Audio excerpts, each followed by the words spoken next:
Yield to the Night. This very good British movie uh, starts with a bang in our note here, a shot, and then a few more. Warning, graphic sounds. An oxymoron. It reminds me of Dostoevsky, an event in his life as told by our marvelous professor of literature, Anton Kevorkian. Vino aici. Glory, homage, gratitude to him, if there is a paradise, then he's there, or then no one answers.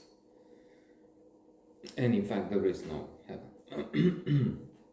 So Dostoevsky has a rebellious character,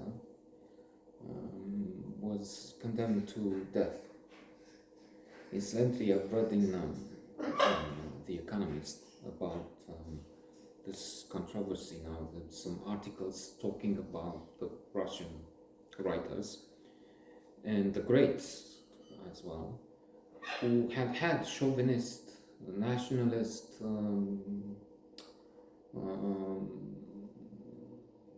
unlikable traits in their private lives. That's clear. Tolstoy as well is mentioned in Intellectuals by Paul Johnson, wonderful book talking about Ibsen, Jean-Jacques Rousseau, Hemingway, and so many others, and their dark side, very dark side, creepy, really.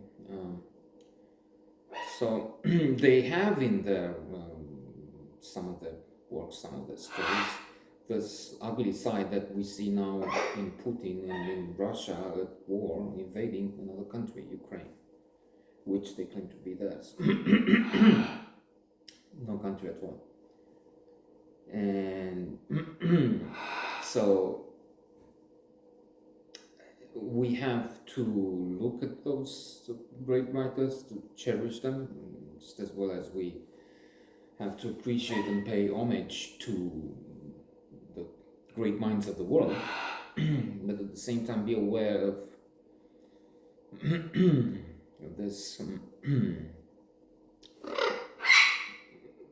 well, let's call it sometimes disgusting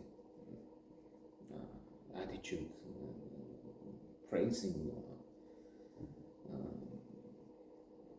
one point conquest, victory, war in the what would be now in the territory which is now occupied by Central Asian republics, trying to get back.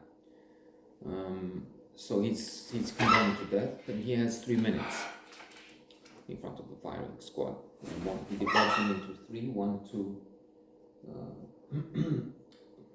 look at his life, another to say goodbye to his friends, and one to admire a rain and sunshine which fell on a church nearby.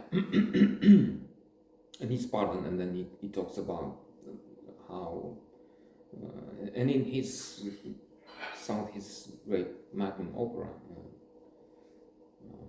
Crime and Punishment, Karamazov Brothers, The Idiot. The Idiot, by the way, has some of that, Prince Mishkin, the hero, acts, so thinks like an anti-hero at times. He's all for the Orthodox Church, supremacy, Catholics, anathema, and things like that. So he's pardoned, and he talks rights in his words. Now, the protagonist in this movie kills a rival, the woman that stole the heart, the love of the man she loves, adores. And then she's sentenced to death, and she's tormented by this prospect. And we have religion, we have priests, we have thoughts of the absolute, of the other side. Again, heaven, hell.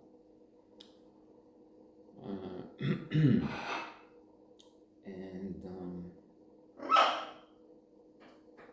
it's a good movie.